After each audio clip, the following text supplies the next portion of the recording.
Niya ni Joel Villanueva, ang sabi ng mga accounting nyo, hindi dating accounting nyo ha, ang mga accounting nyo hanggang ngayon, nag-donate ka ng at least 30 billion.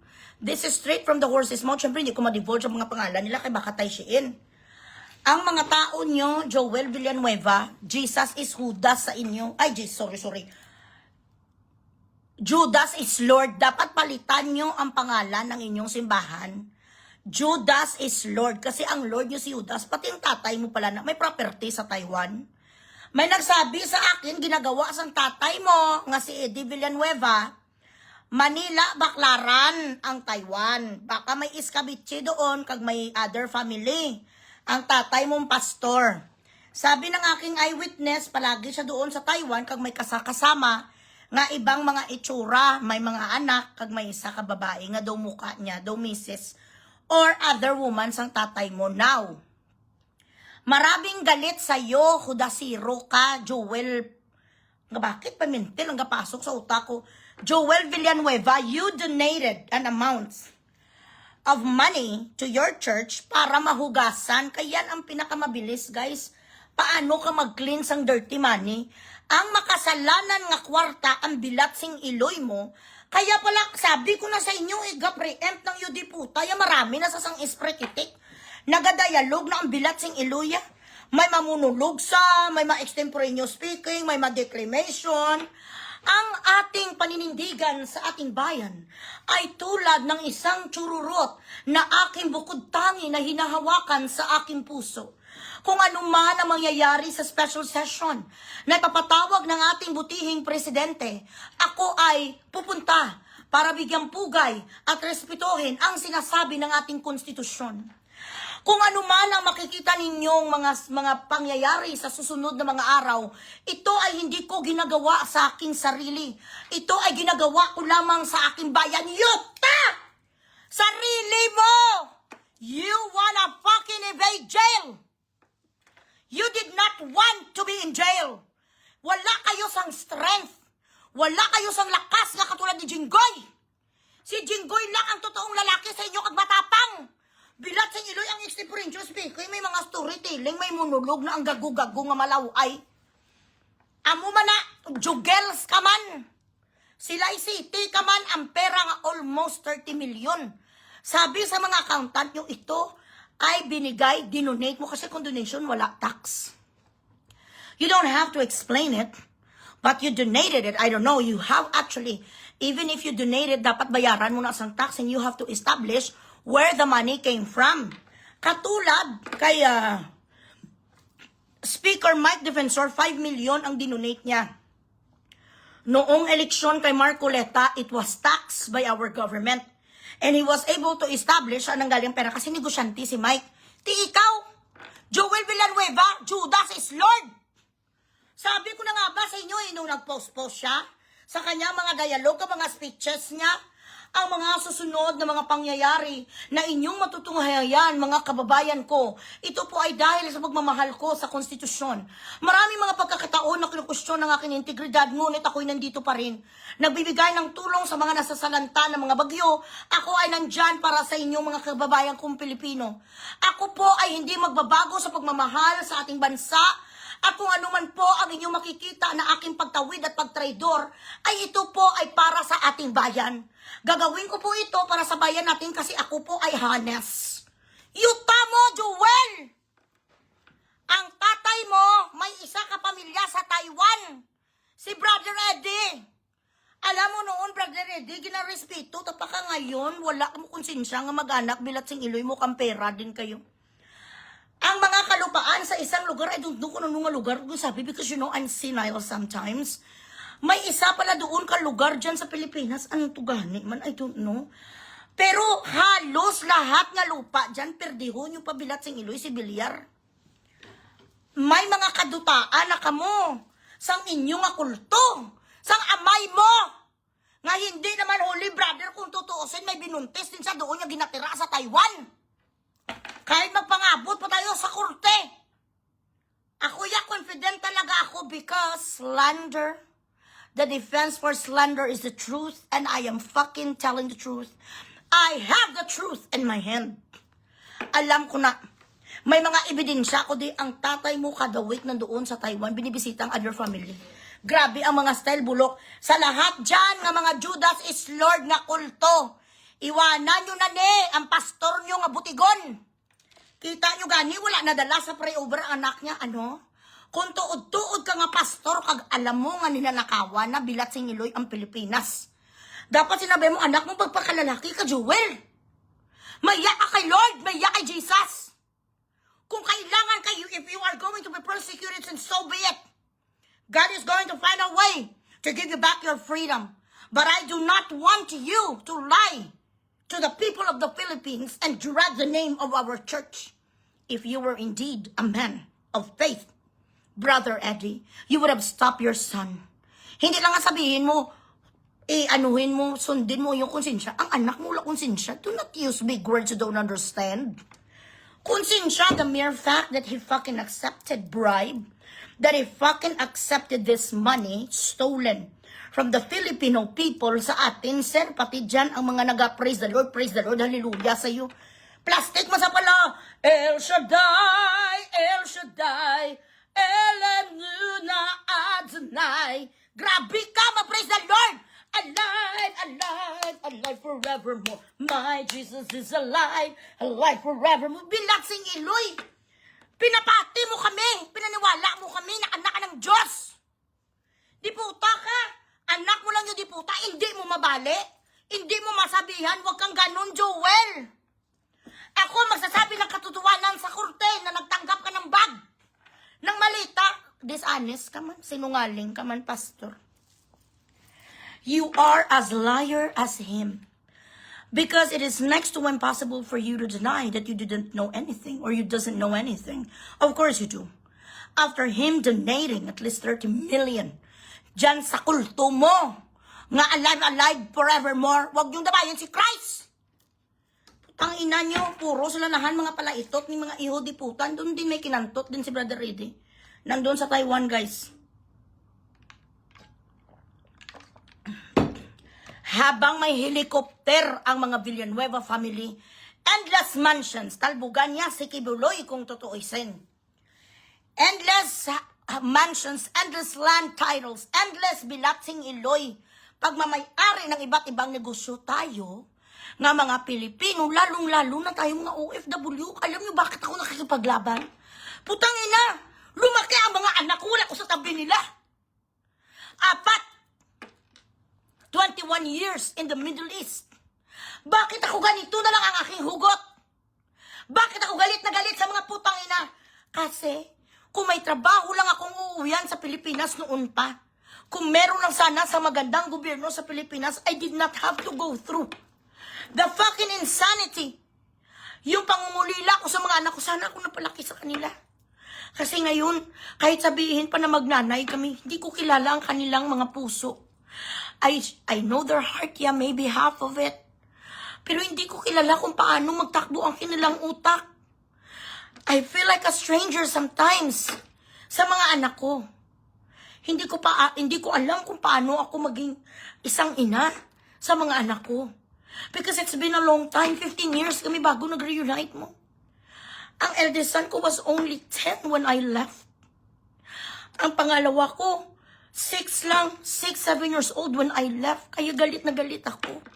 Hanggang ngayon, hindi ko pa mabuo ang aming pamilya nga magsama-sama kami. Kasi ang mahal din ng tuition dito.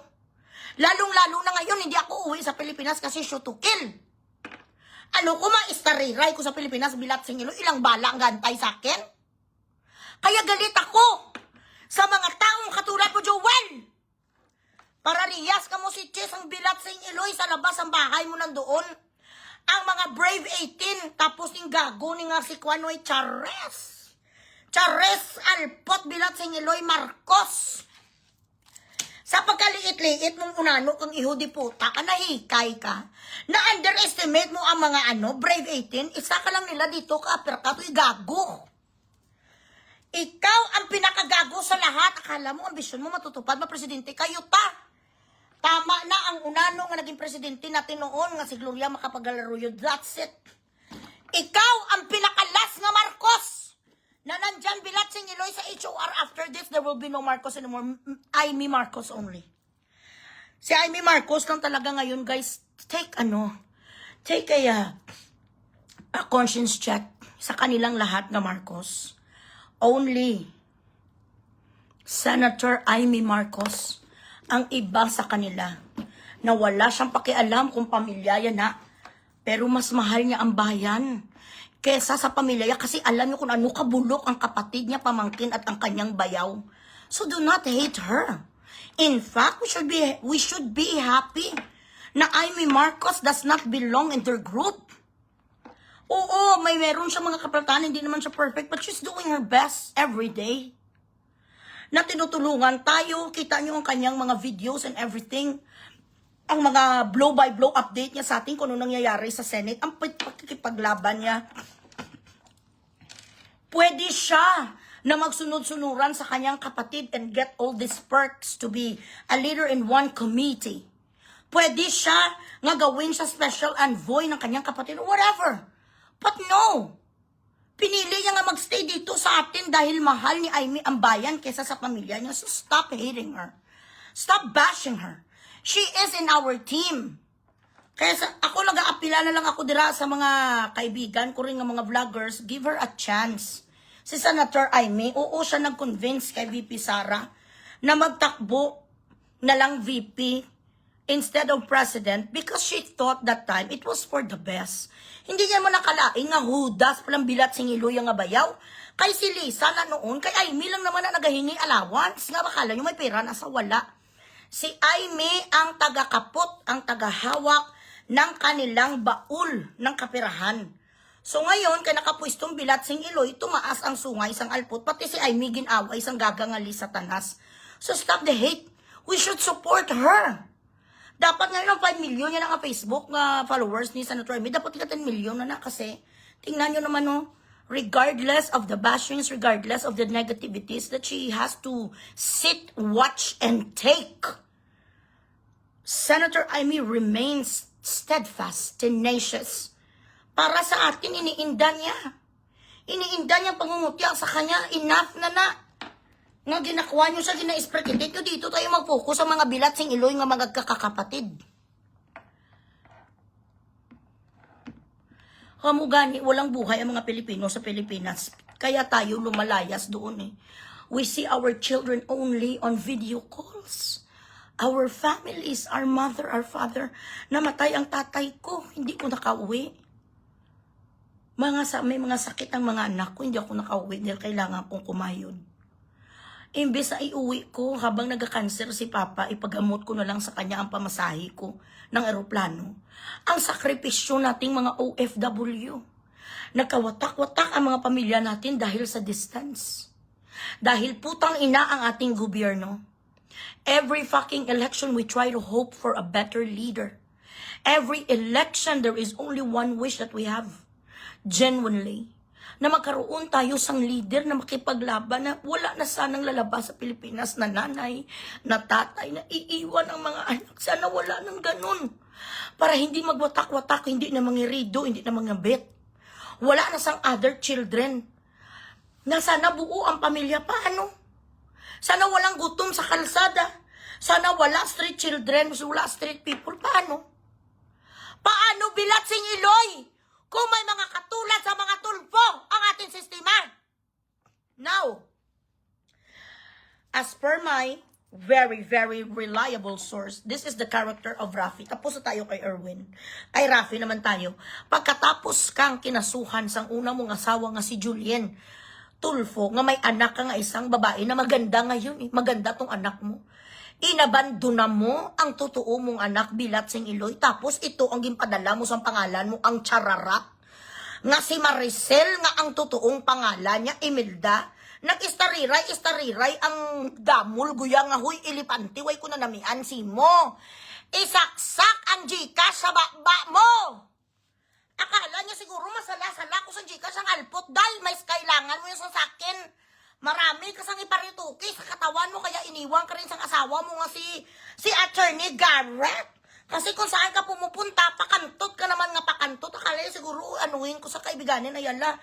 Huy, Maricel, Imelda, Ikaw may anak ka sang isa ka lalaki nga kalaguyo sang nanay mo noon nga si Jocelyn. Ang nanay mo nga si Lion King ang buhok, kalaguyo niya ang ama mo. Ikaw ay isang bastarda.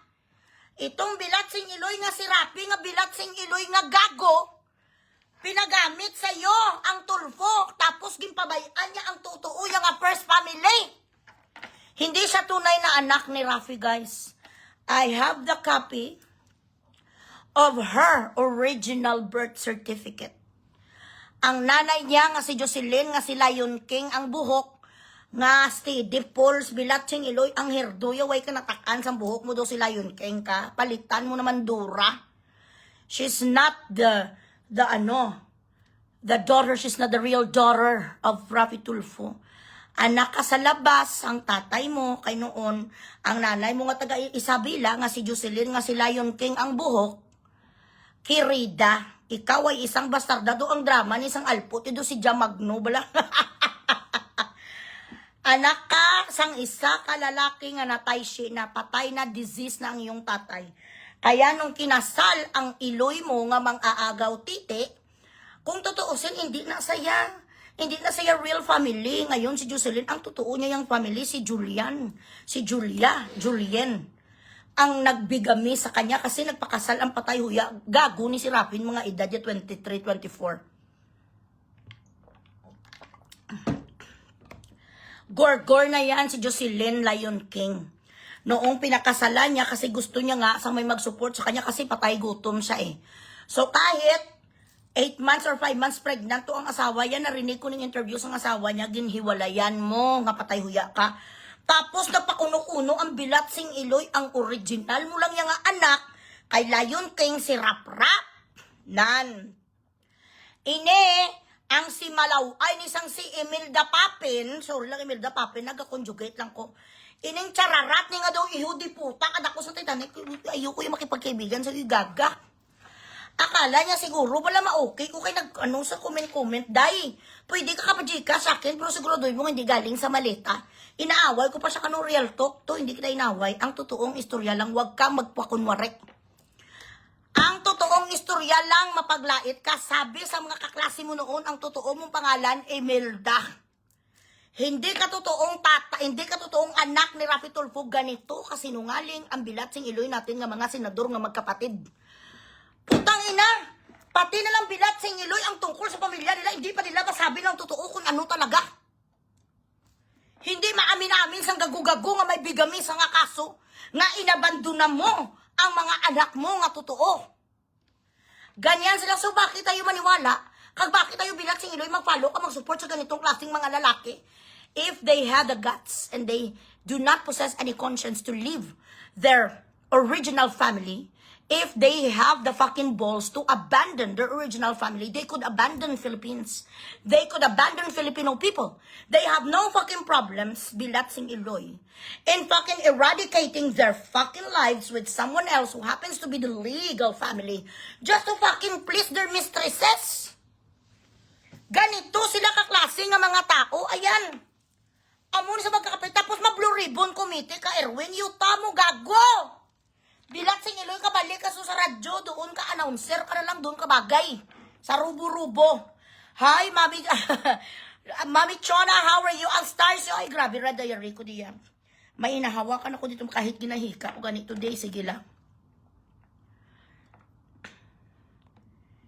Keep quiet. Isa-isahin ko sila. Huwag mo akong inano. Excuse me. Mag-Gcash muna kayo dyan. Chris Mayes, ang si Lion King, asawa mo, nga hindi ginaayos, kaya pala, ano siya, close-closean sa sakabit nga si Vanessa Ira, ang alpot nga si Jocelyn Lion King. Kay pareho, sila pala kasaysayan, mga iskabetche. Imelda, hindi ka real daughter ni Rafi. Excuse me. Huwag kang ambisyosa. Dapat, Rafi, ang ginaproud mo, ibalandra mo nga anak mo, ang totoo mong pamilya, ang kay Julian. ang kay Julia. Hindi ito ang si Maricel, proud ka ni sa anak mo. Kita nyo, hindi sila magkamukha. Proud ka ni sa itsura ni isang Lion King 2.0 mo. Ay, ala ko na ko, hindi ko na iyain mo tay. Sino nang sayanak, bilang sila, excuse me, she's not really my daughter. Stepdaughter ko lang yan kasi iba naman ang tatay. Maganon, gi kuya, ay nga ako yung may bata ko. Ga mo ko na, akala mo tariray ka sa post ko. Akala mo kaibiganin kita. May nag-comment nga, tawag ni, dami account. Pag chikasyan mo nga dito, Maricel, si Iloy. Sabi niya, wag muna. Inaawa niya pa ako, ha! Isaksak sa baga mo, mo dito, idagdag mo sa iyong fillers kag Botox. You need it more than I do because me, I already have a pretty face. There is nothing to be fixed, in this beautiful face. I am okay with this. My husband is very in love with me. I am his life and I do not have to be in competition, and it is not true. Na si Attorney Garrett ang nang babae, siya ang nanlalaki. Galibot-libot sa kung saan mga lugar, pagka pinangkantot ka laing, gito sa lawas mo yan, dahil kailangan si Gatersi ka. Sa true lang, Patersi ka. Total, hindi ka na attractive, dahil though nakakasuka, though you are not setting a good example, that is already gluttony. That is already gluttony. Because, eating so much does not make you a model. Makapangsot sa imo tulukon, do kapanghi sa iyo tuluk. Titingnan ang mga shorts nga kuha mo doon nagasalawal ka na, hindi na maganda. Tingnan may mga matataba na makatulad kay Carla Estrada. Si Carla Estrada malinis nga mataba. Ang mga ganung katawan do kaganda. Tingnan Regine Velasquez, chubby naman si Regine Velasquez. Ang linis, tingnan ikaw ang pagkataba mo yuday katsararat gid do bilat sing Iloy yung elepante sa Indonesia.